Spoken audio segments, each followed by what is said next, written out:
Today I can say something and then tomorrow I can disagree with what I said yesterday. The goal should be for you today to be better than you were yesterday. The first thing that comes in your mind is, oh, what if this is my husband? No.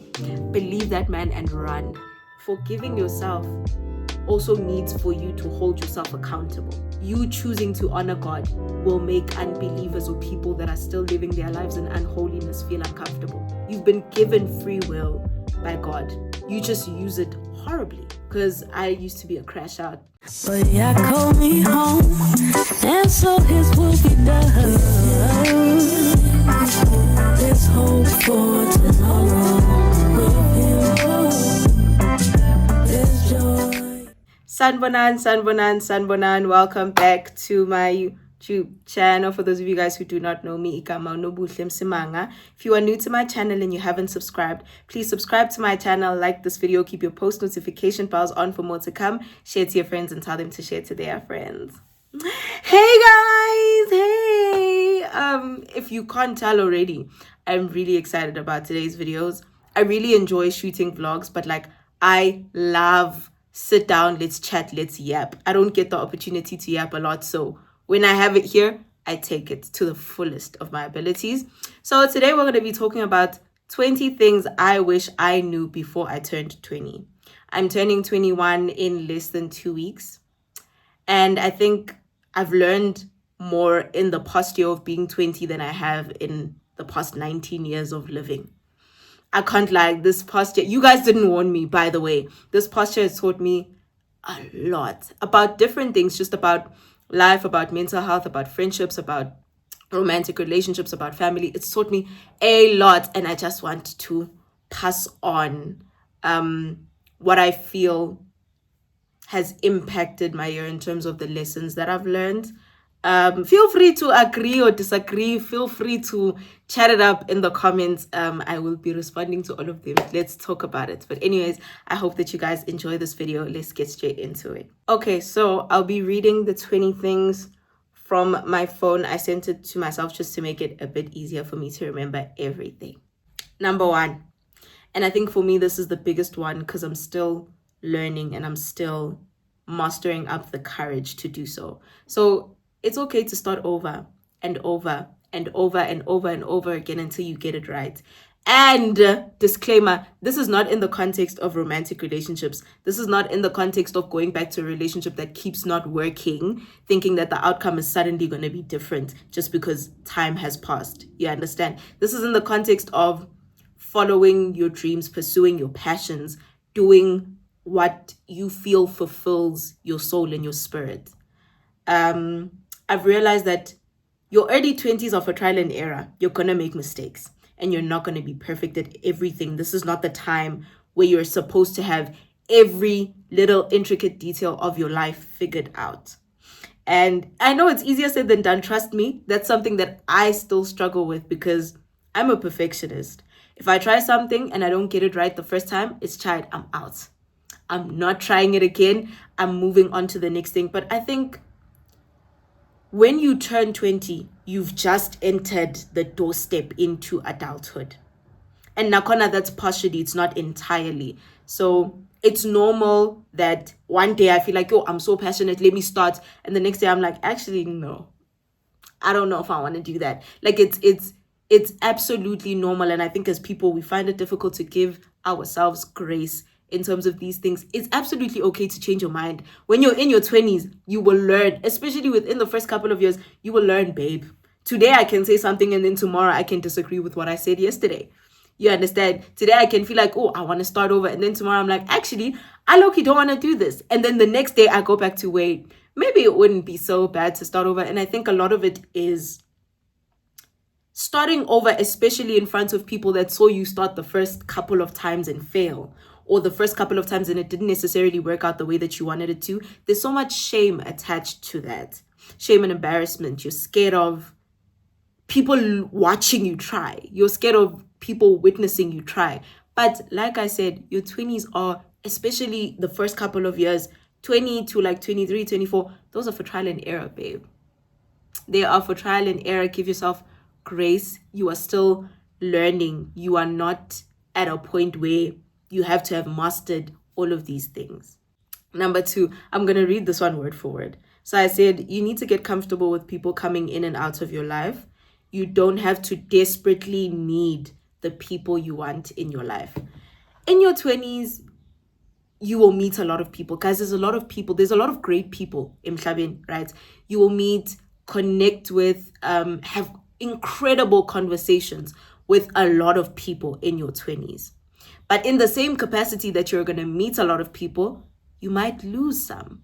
It might happen that people walk out of your life, or you choose to walk out of people's lives. And I think for me, especially the part where I said you don't have to desperately need the people you want in your life, I get attached to people. I used to get attached to people so easily. I'm a lot better now, but I used to get attached to people. If I connect with you, or there's chemistry, even on a platonic level, like in any capacity, I'm there and I'm staying there, right?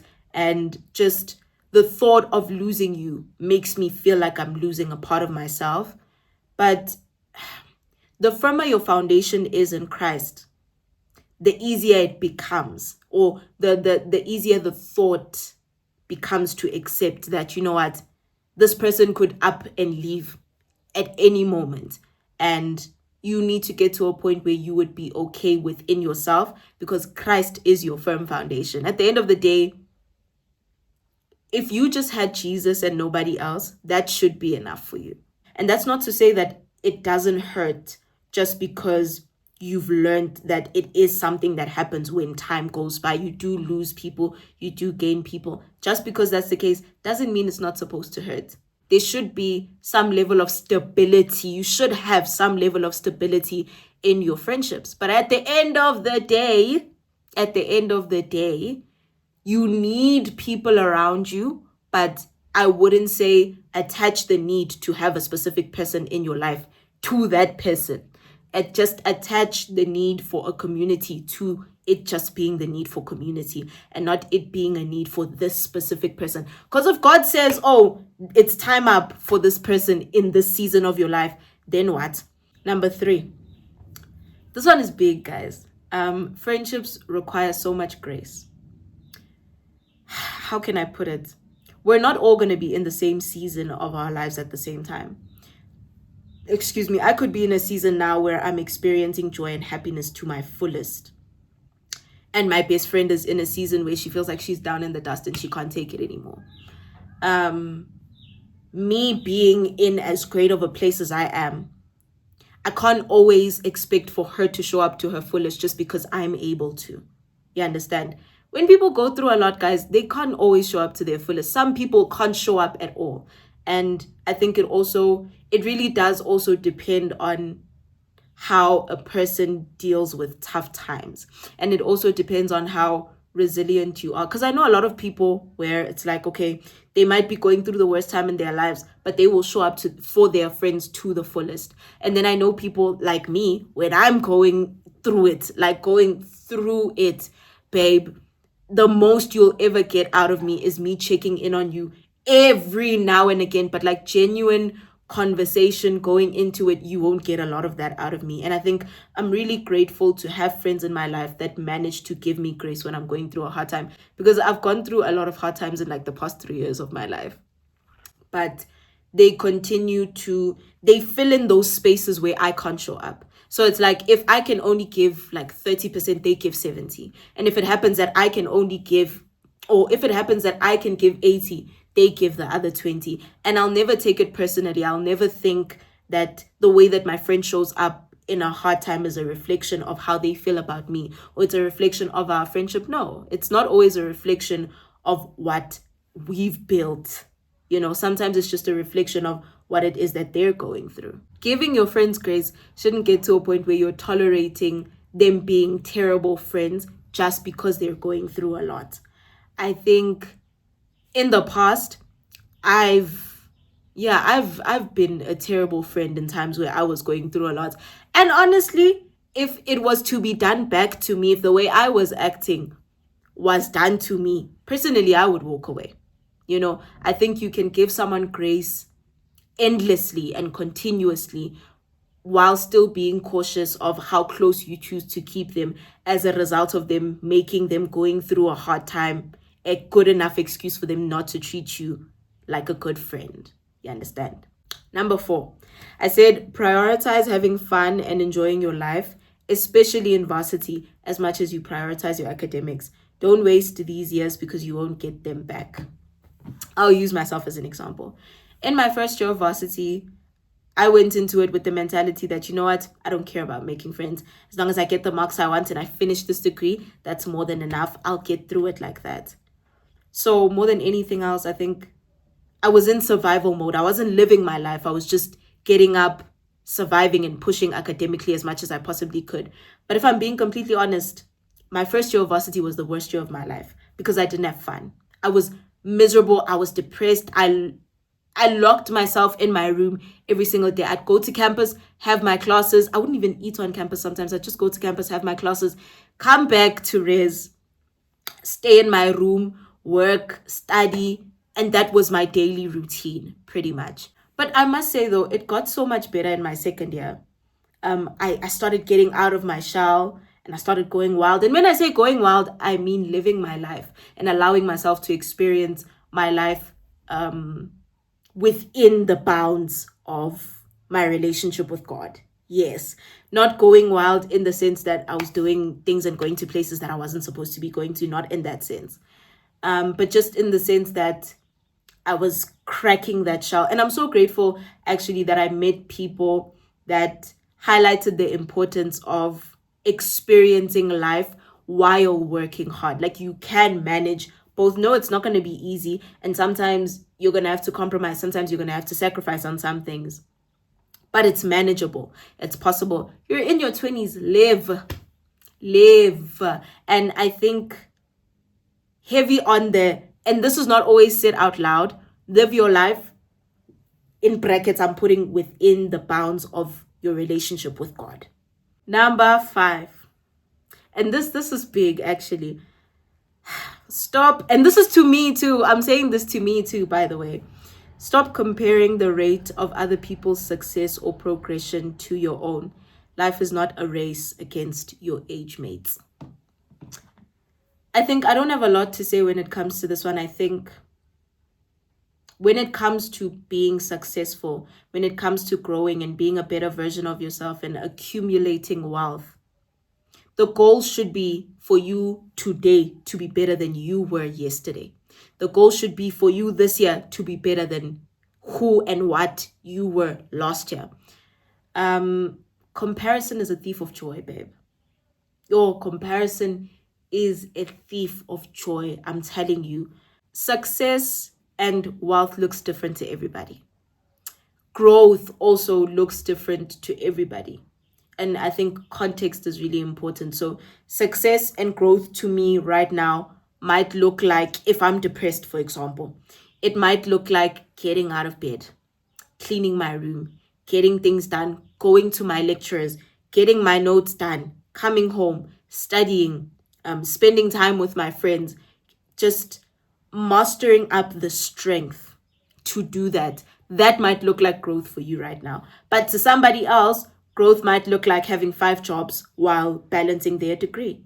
You know, you will be miserable if you live your entire life trying your best and trying your hardest and never feeling like it's enough because the next person is doing more. Never feeling like it's enough because the next person is gaining more, or the effort that you're putting in seems to look like a lot more than the next person is putting in, but they're getting more out of it than you are. Don't do it to yourself, babe.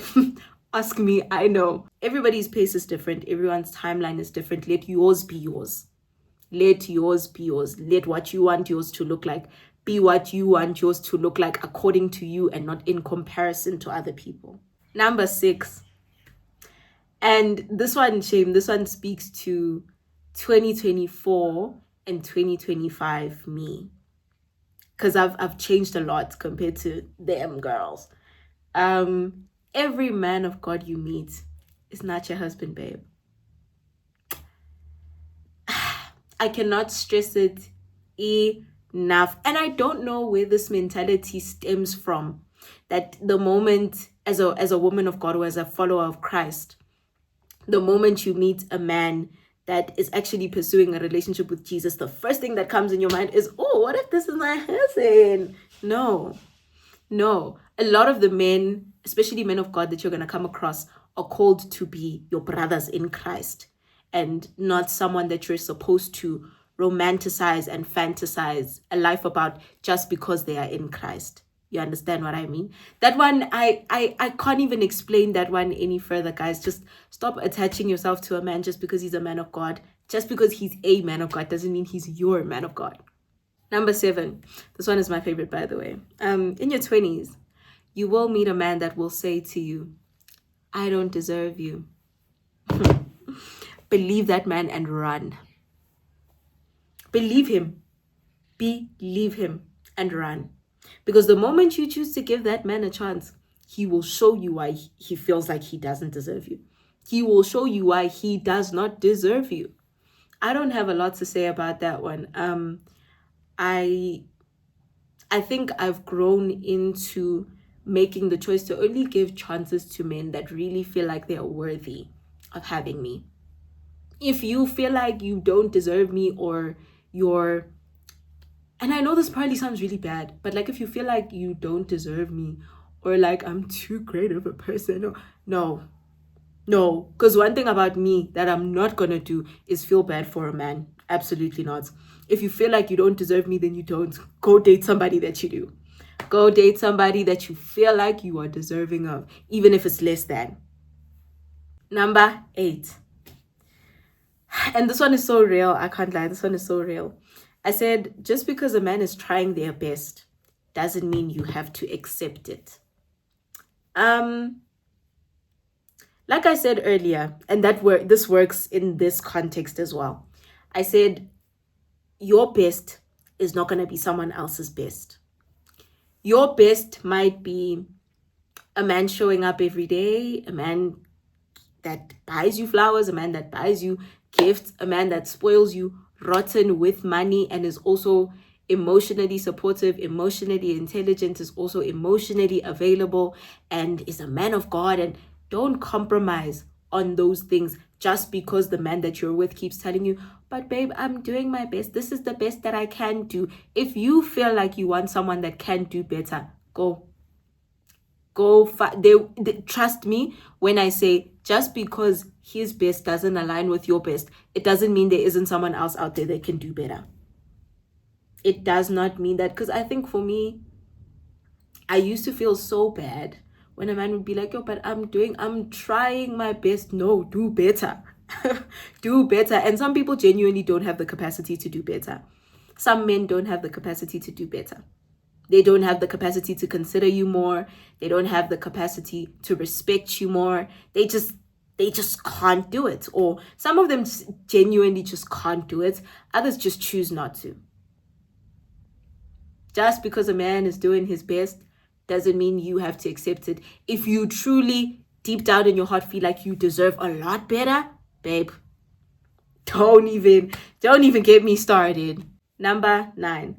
This one really pulls on my heartstrings, I can't lie, because I think it's something I'm still in the process of accepting. I said, forgive yourself. Forgive yourself. I think as people, we tend to be really hard on ourselves. It's a lot easier to give other people grace than it is to give ourselves grace. Forgive yourself for the mistakes that you've made in the past. Forgive yourself for the things that you've done wrong. Forgive, and heavy on the forgiving yourself also needs for you to hold yourself accountable. Yeah, but for example, if you've hated yourself for so long, or you've held it against yourself that you hurt a specific person, hold yourself accountable. And once you've done that, whether that be you holding yourself accountable in a conversation with that person, how they choose to receive it is completely up to them. It's not your responsibility to control the outcome, right? Hold yourself accountable. How they react, if it's in a conversation, is completely up to them. But once you've done that, internally, externally, in every way that you possibly can, forgive yourself. Forgive yourself and let it go. Forgive yourself and let it go. You can't hate yourself for who you used to be, because that's not who you are anymore. You can't hate yourself for the choices you used to make, because you don't make those kind of choices anymore. I think it's different when you're stuck in a rut and you're still the same person that you used to be. You're self-aware, but you find it difficult to change your ways. That's a bit different. But when you are changing your ways and you are making a difference in your own life, forgive yourself. Like, stop being so hard on yourself. You're just a person. You're still learning. You're human. And one thing about learning, as far as other people are concerned in your life as well, in the way that you treat other people, in the way you carry yourself, in the way you handle situations, it's an ongoing learning process. Like, learning on its own is a lifelong process. There are gonna be bumps and humps along the road, which is why you need to give yourself grace. You're not called to be perfect. You are called to show up as the best version of yourself. And when you can't show up as the best version of yourself, Jesus will fill in those gaps. Number 10. And I know this one is hard. Like, it's so hard. But let me read it. I said, forgive your parents. Not for their sake, but for the sake of your freedom. I think people's experiences are different. They are very different. Some people grow up in physically abusive households. Other people grow up in emotionally abusive households. Some people grow up in neglect emotionally. And then you do find people that come from very happy and healthy households as well. It's a balance. But at the end of the day, even in the midst of that, even if it's in the smallest of things, parents do make mistakes too. And they might not always make choices that look the best to you. And they might say things that hurt you. They might do things that hurt you. Some it might be intentional. Others might not even be intentional. Because I think a lot of the time also they tend to function within the perspective of the way that they were raised, or the perspective of their traumas, because I think we are the generation of healing emotionally, healing mentally, whereas with them, they've just kind of learned to just carry it and continue living life as is, so some have adopted quite unhealthy mindsets, and you are just unfortunately at the receiving end of that as umntwana. But forgive them, not for them, not because they apologize, because I think abazali, they find it very difficult to say I'm sorry, not because they apologize, but to set yourself free. To set yourself free so that you're not harboring resentment towards the people that God has called you to honor. In the Bible, it says, honor your mother and father. So, and I think more than anything, just as much as God has forgiven you for your sins, just as much as Jesus died on the cross for your sins, and you constantly have access to forgiveness every single day, forgive them. You owe it to yourself to forgive the people that have hurt you, because they will continue on being who they are, or they will continue on living their lives, and you are the only one that's going to be stuck in the past. Years down the line, you're old and you're realizing that, damn, I never actually forgave these people, and a lot of what happened, I'm still dealing with the residue of it. You understand? So forgive them, okay? Number 11. I said your boundaries will make other people feel uncomfortable. Don't bend them to your disadvantage. Your boundaries will make people feel uncomfortable. And I think more than anything, just as number one, as a follower of Christ, number two, as someone that has a lot of respect for themselves, your boundaries, or letting people know that you don't like when they do certain things, letting people know that you won't tolerate when they do or say certain things, will make them feel uncomfortable, because you're choosing to respect yourself above being uncomfortable with making other people feel comfortable. You understand?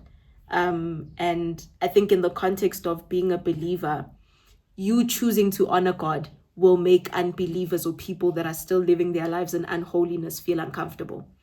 It will make them feel so uncomfortable. But don't bend how loudly you serve the Lord just to make unbelievers feel more comfortable. Don't do that. Don't do that. I think for me, that's something I struggle with every now and again. Like, for example, I'll make a very small example. I pray before I eat when I'm by myself, and when I'm with my friends that are believers, or when I'm just with people that are believers in general. But the moment I'm with people that don't pray before they eat, I compromise on that and I end up not praying before I eat. That's something that I can say I struggle with at times.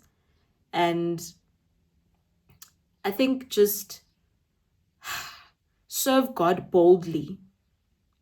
Serve God boldly, regardless of how it makes other people around you feel.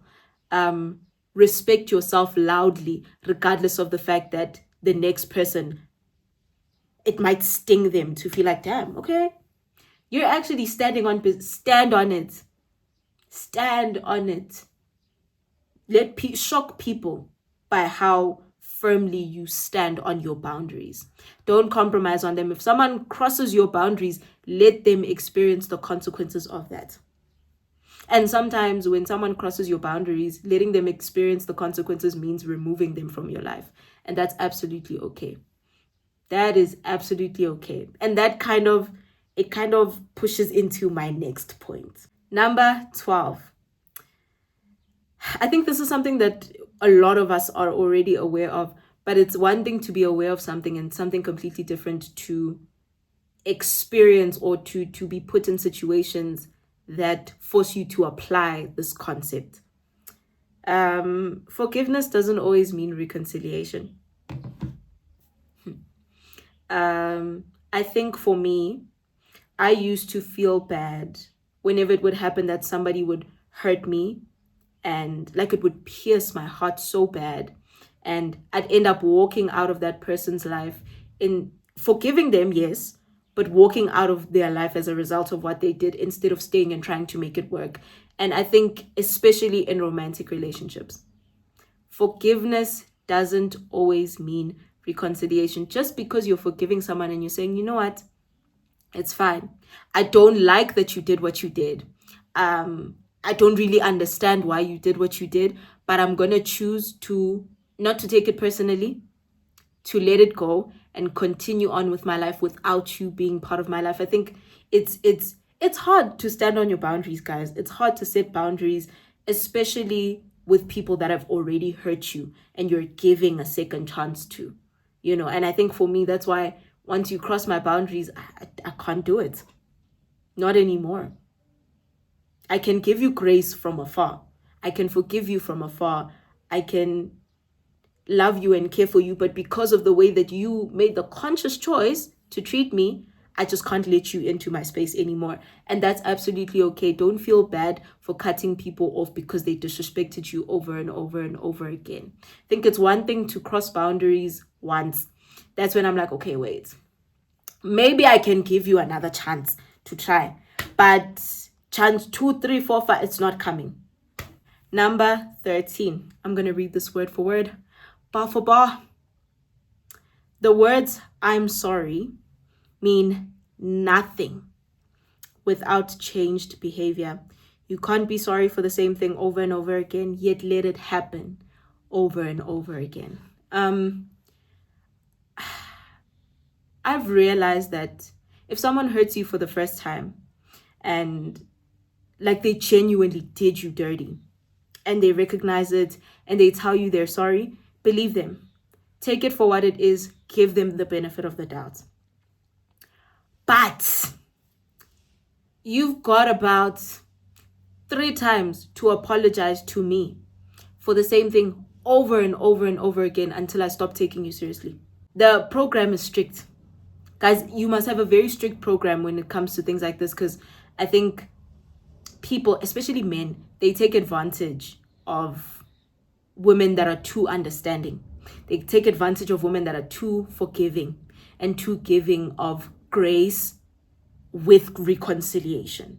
You understand? So You've got about 3 times to apologize to me before I stop taking you seriously. And one thing about me, I think I've realized this in my 20s, I really hate it when people say I'm sorry.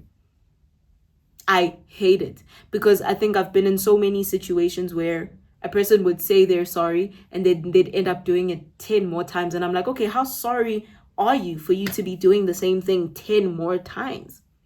After I tell you the first time that I don't like it or that it hurts me. You get me? An apology without changed behavior means nothing. It holds no weight in my world. And honestly, I don't think it should hold any weight in anybody's world. I've put myself in situations where I've said I'm sorry to people and ended up doing it again and again and again and again. And it honestly made me realize that I wasn't sorry enough to change. I was sorry, but I was sorry enough to say it. I was sorry enough to feel bad about what I did, but not bad enough to change it. About changed behavior is the only apology that counts, that holds weight to me.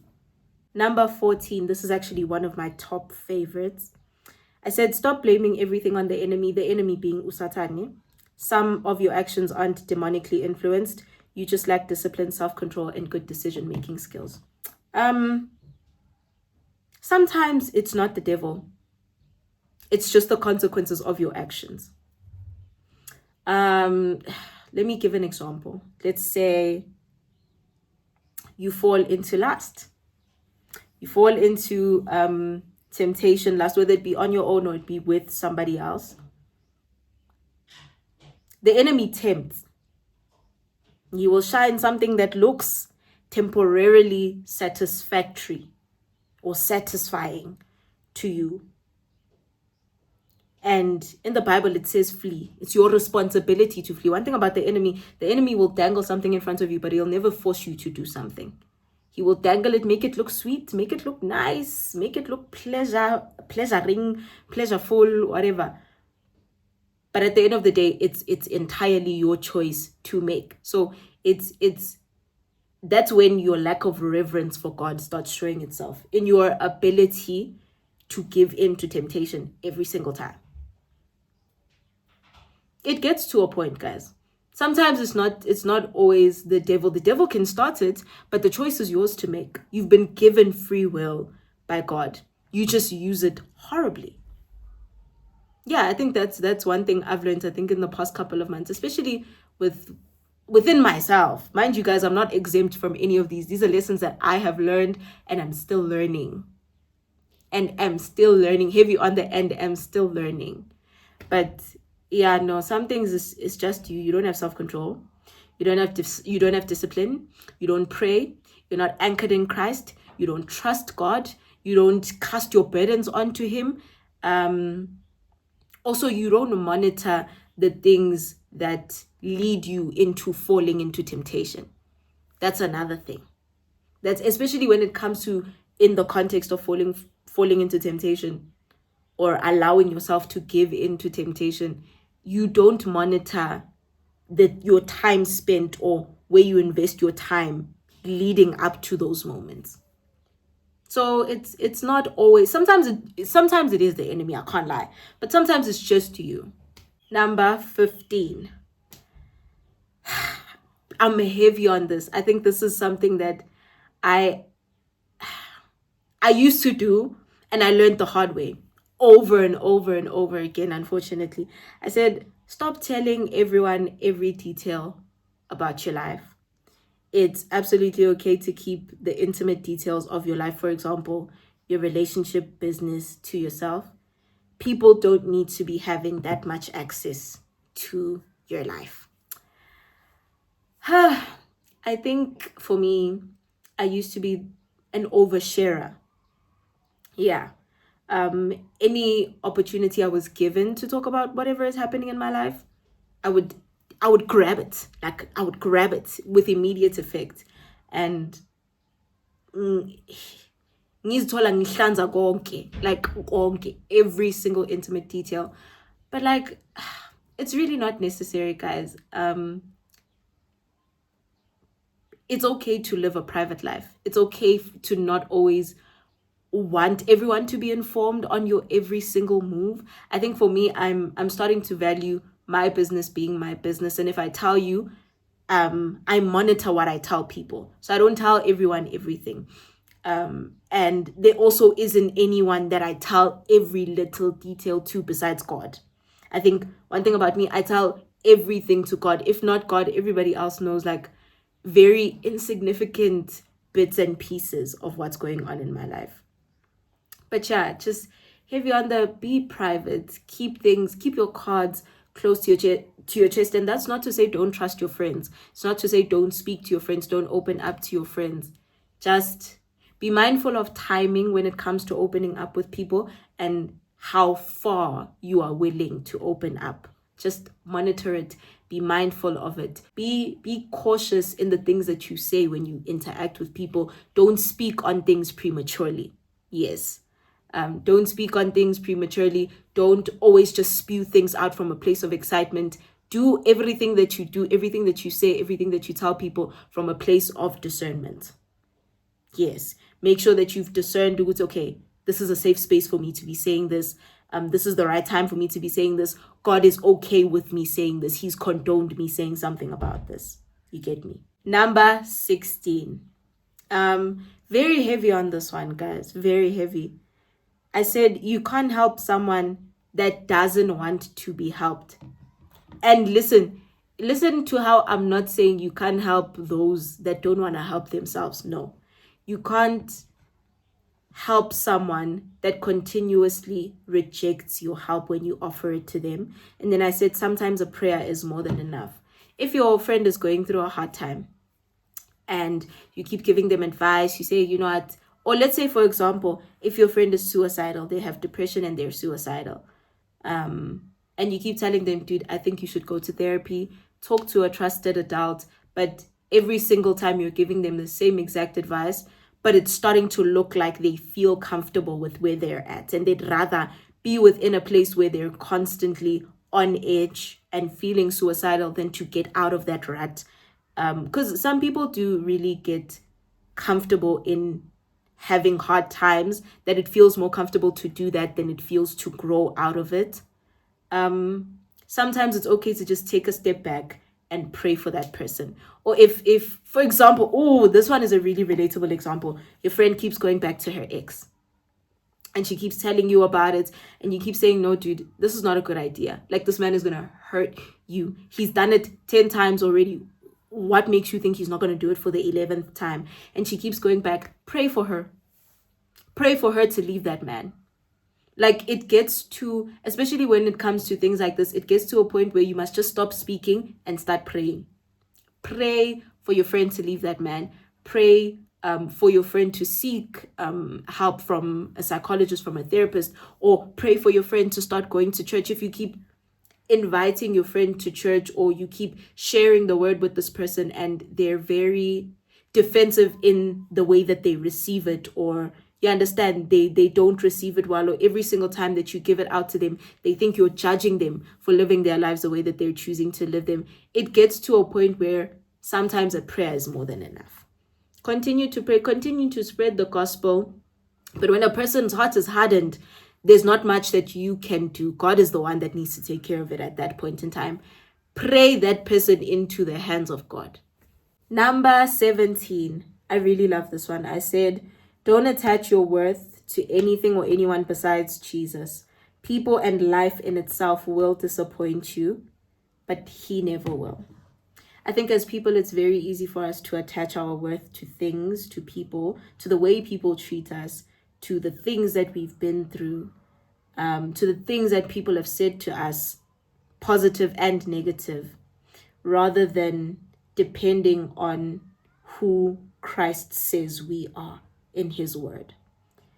For example, I think for me, this is something that I struggled with for a really long time in different contexts. For me, I attach my worth to how well I perform academically, because I think my brain has been wired to believe that I'm only valued and loved when I perform well. But if I'm not performing well, I'm not seen and I'm not heard and I'm not appreciated. You understand? So for a very long time, I attached my worth to, okay, if I do well academically, everyone is going to love me. I'm worthy. I'm a great person. I'm doing a good job. But it's very unrealistic because things like this fluctuate. You have times where academically you're doing the best you've ever done, and then you have times where you do a little bit less as good as you normally would. You understand? Like I said, these things fluctuate, but if there's one thing that you can trust in, it's the fact that Jesus is the same yesterday, today, and he will always be the same forever. You know, I think we tend to trust in things that can very easily turn their backs on us, whether it be people or whether it be situations that can change in a split second from good to bad, or relationships that can change in a split second from good to bad, or like I said, academics that where you can go from being at an all-time high to being at your worst. When you find and attach your worth and your identity to Christ, and you believe and depend on who he says you are, no one can tell you anything. Number 18. I said, train yourself to be okay with doing hard things, having hard conversations, and making hard decisions. I'm thinking about it now, and I'm just so proud of myself because I've been learning to be comfortable with doing uncomfortable things that feel uncomfortable because they're hard or they require a lot of effort from me. And I'm so proud of myself. I feel like the best way to train yourself to do hard things is by doing hard things. And it took an entire year. It took my entire life, babe. It took my entire life for me to realize that hard things are not going to feel comfortable to do. Growing out of unhealthy habits, growing out of unhealthy mindsets, it's not going to feel easy to do. It's going to feel uncomfortable. But if I don't do it, then I'll never unlearn. You understand? I'll never unlearn and rewire my brain to believe that I can do it if I don't go ahead and do it. So train yourself.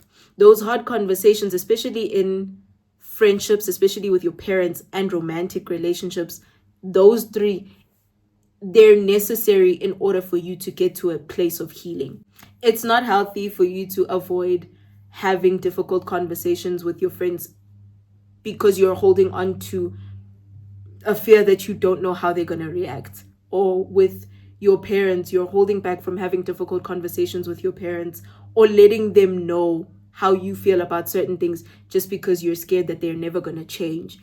Stop operating from a place of fear. Stop fearing failure. Stop being scared of the outcome. The outcome is not in your control, but the way that you go about the process in itself is. So what you can control well. What is in your hands to control, do it well. Or rather, let me say, whatever is in your control to do it. It's your responsibility. I think one thing that I've learned as well, just to add on to this, is the fact that a lot of what's happened and a lot of the mindsets that you've kind of just learned that are unhealthy, sometimes it wasn't even your fault that happened, but it is your responsibility to grow out of it.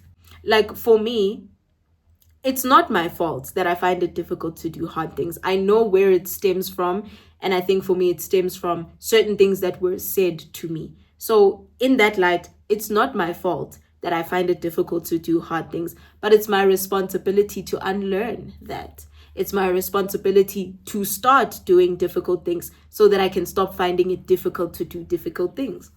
Number 19, no matter how big or small, and I can't stress this enough, no matter how big or small the decision is, consult with God first. It might seem like something that doesn't concern him, but everything that concerns you concerns him.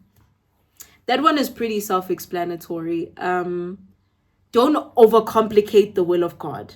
Yes, I think that I can say. Don't overcomplicate the will of God. But when it comes to making choices in your life, whether to leave a relationship, whether to accept a job opportunity, whether or not to move, whether or not to change churches, whether or not to stay in a specific church, consult God.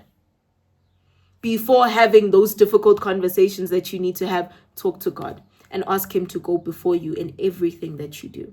It's so important to integrate God. Be mindful of God in everything that you do, because how amazing is it that he's so mindful of you in everything that he does.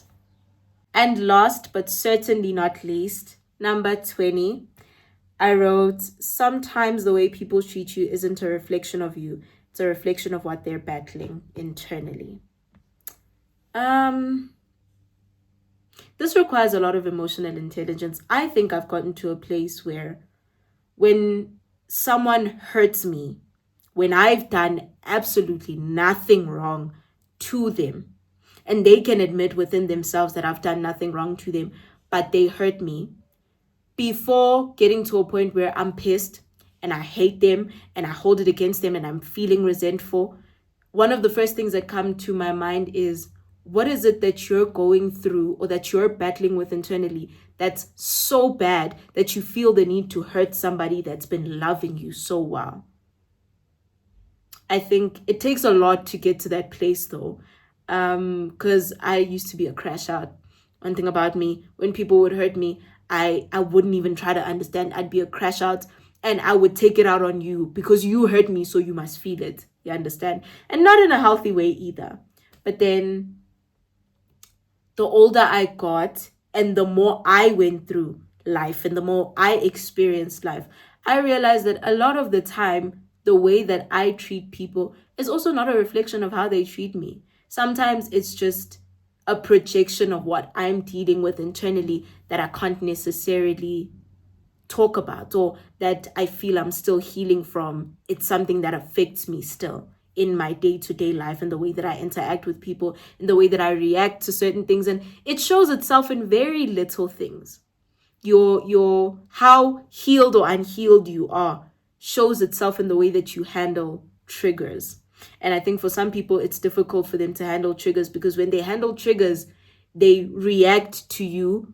Let's say someone else did something to them, and they did it to intentionally hurt them, and you do it without the intention of hurting them. You didn't even know that this was something that would hurt. It didn't even cross your mind. They end up reacting to you as though you are the person that hurt them, because that's what they're dealing with internally, whether you're aware of it or not. So, like I said earlier, it's important to give people grace in every aspect, and to extend some level of understanding, if not understanding in its fullest. Okay, guys, we've come to the end of the video. I enjoyed this to the fullest. I enjoyed just yapping my heart out about things that I really love speaking about. And I really hope that you guys loved hearing me yap as well. Please don't forget to like this video, subscribe to my channel, keep your post notification bells on for more to come, share to your friends and tell them to share to their friends. Until next time.